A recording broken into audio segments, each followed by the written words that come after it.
It is late January 1968. A young CIA analyst sits hunched over a steel desk littered with crumpled, dirt-stained papers. His eyes, bloodshot and ringed with deep purple shadows, scan a captured enemy ledger. The room smells of stale black coffee, cheap tobacco, and the distinct metallic tang of dried blood clinging to the captured documents. He drags a trembling finger down a long column of handwritten numbers. He recalculates. Once. Twice. He rubs his temples, feeling the pulse hammering in his head. The math is undeniable. For months, the official military reports from the highest levels of command have painted a picture of inevitable victory. They claim the enemy is bleeding out, reduced to a handful of starving, desperate fighters hiding in the brush. But the dirt-stained ledger beneath his hands tells a different story. A terrifying story. There is a phantom army massing in the shadows, a force nearly twice the size of anything American military intelligence officially recognizes. He picks up the heavy, red rotary phone. His palm leaves a smear of sweat against the plastic. He has to warn the generals. He has to tell them that the entire foundation of their war is a lie. But the men in starched uniforms do not want to hear it, because acknowledging this phantom army means acknowledging the unthinkable. It means admitting that the most technologically advanced military machine in human history is being systematically dismantled, not by superior firepower, but by an illusion of its own making. This is the story of how hubris, a spreadsheet, and the darkest nights of the jungle break an empire.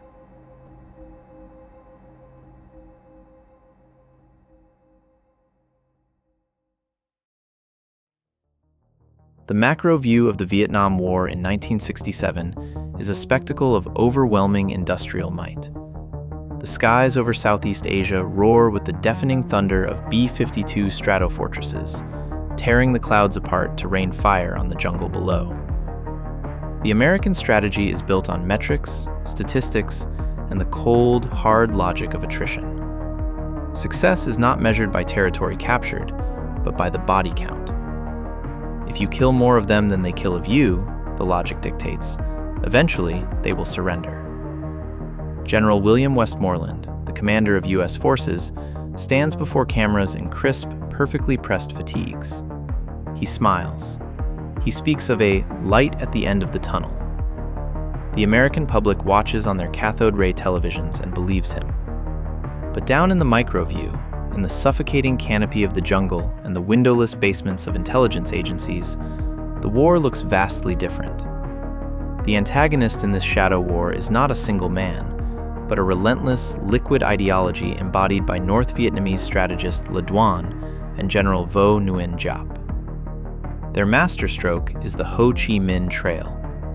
It is a sprawling, bleeding artery of red dirt hidden beneath a triple canopy jungle. The Americans drop acoustic sensors. They drop defoliants that strip the trees bare. They drop millions of tons of high explosives. Yet, the enemy adapts. They move at night. They carry artillery pieces dismantled on the backs of bicycles. When a road is bombed, 1,000 hands rebuild it before dawn. The antagonist operates entirely outside the American paradigm of war. They do not care about the body count. They care about breaking the political will of the invader. And observing this terrifying reality is our protagonist, Sam Adams.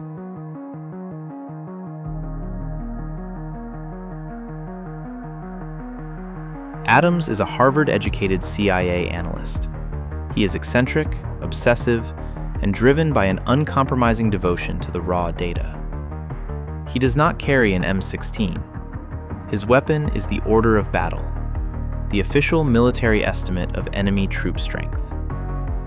Adams spends his days in a windowless room, surrounded by captured enemy diaries, interrogation reports, and logistical manifests pulled from the pockets of dead Viet Cong couriers. While the generals look at glowing radar screens and bomb damage assessments, Adams looks at the mundane details: rice rations, uniform requisitions, medical supply routes. And the details are screaming a warning. By the fall of 1967, Adams is a man descending into madness.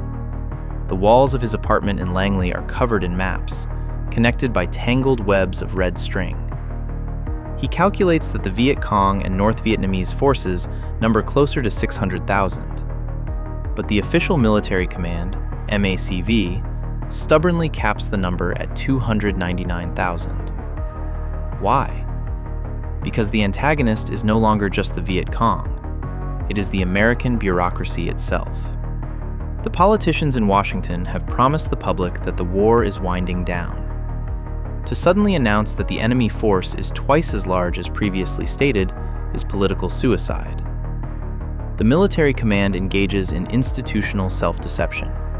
They systematically erase entire categories of enemy fighters, local militias, political cadres, supply runners, from the database to keep the total number under the arbitrary ceiling of 300,000.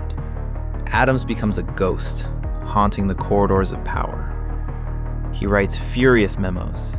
He confronts generals in sterile, brightly lit conference rooms.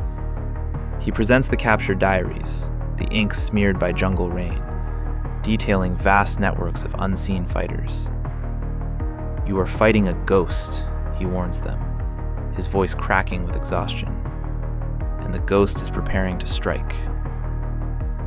But he is dismissed as an alarmist. The numbers are altered, the memos are buried, the bureaucracy silences the investigator to protect the narrative. The illusion of control must be maintained at all costs. Unbeknownst to the generals, deep in the subterranean tunnels of Cu Chi and the planning rooms of Hanoi, Le Duan is finalizing the very nightmare Adams is desperately trying to expose. The General Offensive, the Tet Offensive. The Phantom Army is about to materialize. It is the early hours of January 30th, 1968, the Lunar New Year. A ceasefire is officially in effect. The streets of Saigon are humid and unnervingly quiet, save for the occasional pop of celebratory firecrackers. Inside the U.S. Embassy, a sprawling, 6-story fortress of reinforced concrete shielded by an 8-foot wall. A few military policemen are brewing coffee, fighting off the heavy eyelids of the graveyard shift. The embassy is the physical manifestation of American power and invulnerability. Outside the wall, a Peugeot taxi and a small delivery truck roll to a quiet stop. The night sky over Saigon suddenly fractures, not with the planned fireworks of the new year, but with the blinding, magnesium-white flash of rocket-propelled grenades. The blast shatters the silence. The heavy concrete wall of the embassy compound is blown open. The scent of cordite and pulverized dust instantly fills the air. 19 Viet Cong sappers, members of the elite C-10 Sapper Battalion, pour through the jagged, smoking hole in the wall. They are heavily armed, wearing civilian clothes and red armbands. They carry AK-47s, satchel charges, and RPGs. Inside, the MPs scramble, their combat boots slipping on blood and shattered glass. A chaotic, deafening gunfight erupts in the lush, manicured courtyard of the embassy. M16 fire chatters against the heavier, rhythmic thud of Kalashnikovs. Flares shoot into the sky, painting the brutal, close-quarters combat in a sickly, swinging yellow light. Simultaneously, across the entire country of South Vietnam, the Phantom Army rises from the dirt. Over 80,000 Viet Cong and North Vietnamese troops strike more than 100 towns and cities. They hit provincial capitals, military bases, and airfields. Thousands of miles away, Sam Adams stands in a secure communications room at CIA headquarters. The teletype machines are screaming. The noise is deafening, a mechanical cacophony of disaster. He watches the reports print out in rapid, jagged bursts of ink. Embassy breached. Hue City overrun. Heavy casualties. He watches his horrific, ignored calculations play out in real time, paid for in blood. The American military, caught completely by surprise, fights back with ferocious, desperate firepower. At the embassy, the battle rages until dawn. By morning, the courtyard is a slaughterhouse. All 19 sappers are dead or severely wounded. 5 Americans are dead. The embassy itself is scarred, but secure. Tactically, the Tet Offensive is a catastrophic failure for the North. The Viet Cong are decimated, losing tens of thousands of fighters. They do not trigger the general uprising they hoped for. General Westmoreland views the aftermath, seeing the piles of enemy dead, and declares a decisive military victory. But Westmoreland is looking at the wrong battlefield.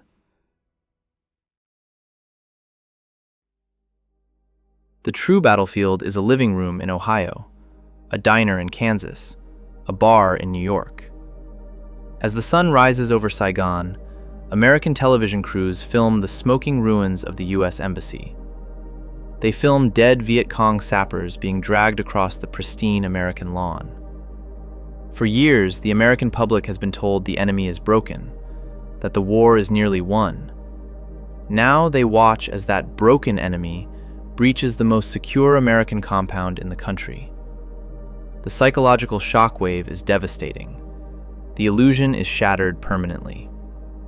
A few weeks later, Walter Cronkite, the most trusted man in American news, returns from a tour of the smoldering ruins of Hue. He sits at his anchor desk, looks directly into the camera, and delivers the fatal blow to the American war effort.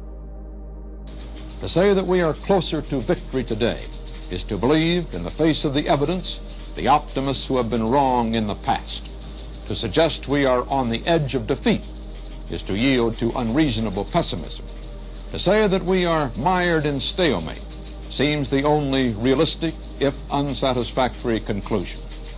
On the off chance the military and political analysts are right, in the next few months we must test the enemy's intentions in case this is indeed his last big gasp before negotiations. But it is increasingly clear to this reporter that the only rational way out then will be to negotiate, not as victors, but as an honorable people who lived up to their pledge to defend democracy and did the best they could. President Lyndon B. Johnson watches the broadcast.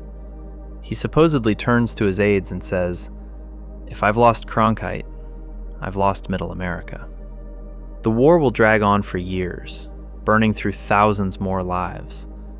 But the fate of the conflict is sealed in that single, violent night.